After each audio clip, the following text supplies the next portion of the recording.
Bonjour, je suis un médecin de l'époque de la peste. J'ai ma carte qui prévient, j'ai mon bâton pour tester, pour voir si j'entends le pouls des personnes qui décèdent. Voilà, comme le fantôme de l'opéra, j'enlève le masque afin d'être plus proche de vous. Voilà, je le pose là provisoirement.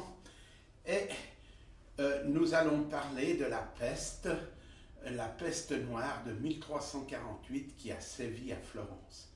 C'était une peste très très grave parce que 80% de la population a disparu. C'est aussi une période très importante parce qu'à la suite de cette situation, les marchands vont prendre la direction de la ville, et c'est pour cela que nous allons vous montrer les choses avec quelques très belles reproductions. Ici, comme vous avez vu, j'ai essayé de faire mon entrée, vous avez une représentation du médecin de la peste.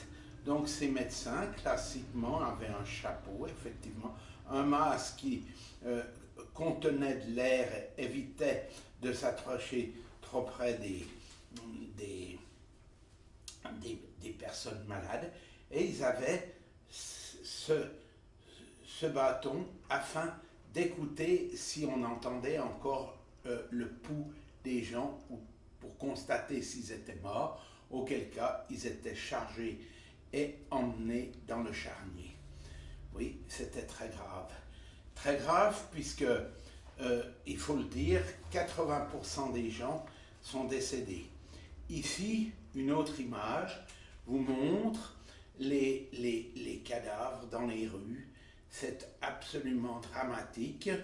Je vous signale qu'un film a été fait sur la peste à Florence, dont nous vous donnerons un petit aperçu en fin de vidéo.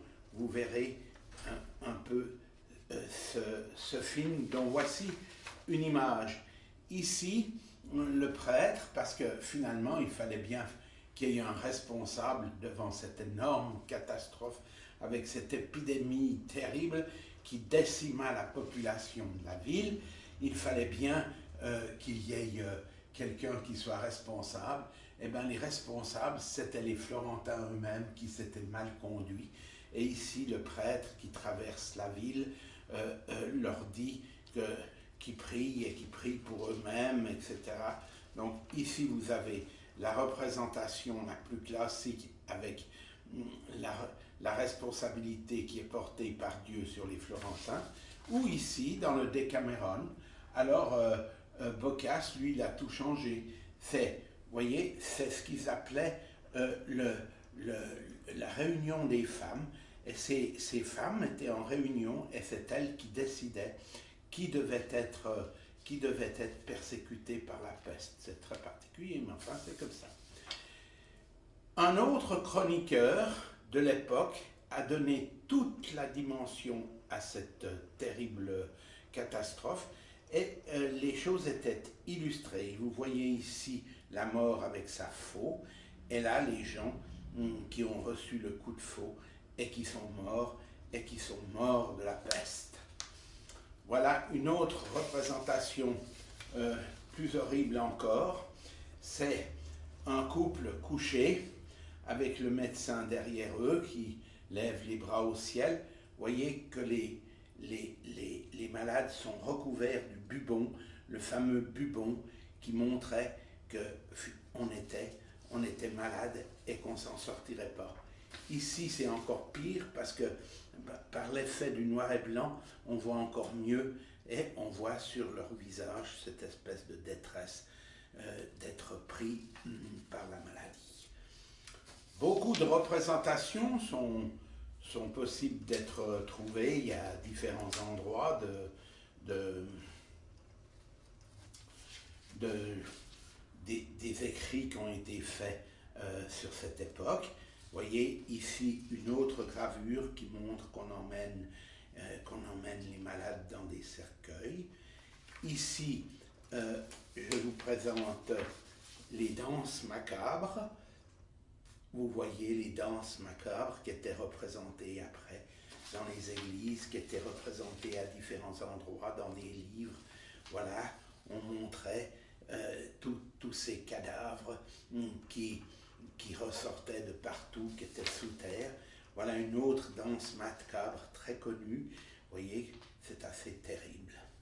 Voilà aussi d'autres représentations de la Florence de l'époque avec les gens morts par terre, les ecclésiastiques et les médecins à l'œuvre. Ce qu'il faut dire, c'est que ceux qui ont pu se sortir de cette affaire sont les gens qui possédaient une tour. La plupart des marchands, dont les Strozzi, ou même la famille descendante de Dante, possédaient des tours, et en se calfeutrant dans ces tours, vous voyez, ici c'est la tour Strozzi. Ici, on vous a montré une autre tour Strozzi qui est à l'extérieur de Florence, dans la campagne. Vous voyez, c'est toujours le même principe.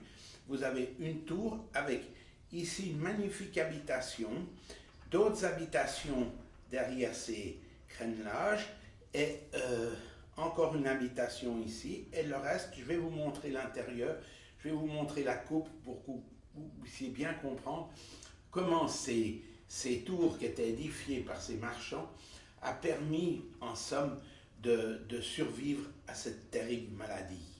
Entre parenthèses, on peut louer cette partie encore aujourd'hui, c'est très beau, ça fait 100 mètres carrés, c'est magnifique dans la campagne toscane. Voilà la tour dite Casa Torre di Dante, vous voyez, ça c'est devenu maintenant un musée, alors on paye très cher pour le visiter à Florence, mais ils avaient aussi une tour. Vous voyez que cette tour elle est très bien conservée, elle a été entièrement réaménagée, et voilà l'explication de la tour. En coupe. Donc vous avez ici la partie réservée aux animaux. Donc les marchands pouvaient mettre leurs mulets, leurs chevaux. Éventuellement, ils pouvaient aussi garder une chèvre ou bien une brebis. Et ainsi, ils pouvaient avoir du lait, etc. Mais tout était fermé. Dans la deuxième partie, ici, étaient stockés les fourrages, et ici étaient stockées les marchandises. Et en haut, 2 étages d'habitation, tout à fait en haut. Alors ceci permettait de très bien contrôler tout ce qui pouvait monter. On pouvait tout être sûr que quand ça arrivait jusqu'en haut, rien n'était touché, tout était protégé. C'est grâce à ces tours, n'est-ce pas, à ces casa torre qu'on retrouve en visitant la Toscane et les villes de Toscane.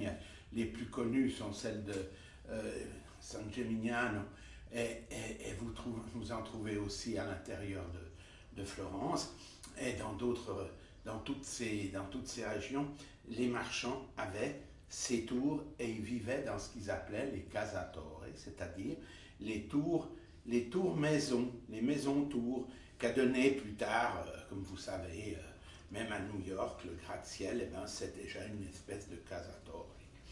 Ici, à l'intérieur, vous pouvez voir comment étaient aménagées les choses. Vous voyez, ici, c'est dans la maison de Dante. Alors voilà son lit et ses petites affaires. Voilà, donc vous avez pu voir comment fonctionnaient les choses, et que grâce à cette situation très intelligente d'habitation, ils ont pu survivre à cette maladie terrible qui a été la peste, avec, comme je vous ai dit, 80% de la population décédée, ce qui a tout modifié et qui a permis aux marchands d'acquérir plus de terres, à l'intérieur même de la ville, de s'imposer, et ainsi les Strozzi, les Médici, les Albici, tous ces gens ont pu s'établir et devenir très riche, de grands marchands, et puis peut-être aussi, il faut bien le dire, soutenir la culture qui fait qu'encore aujourd'hui, on va à Florence pour voir tout ce qui est Renaissance, comme nous vous avons montré dans bien de nos vidéos.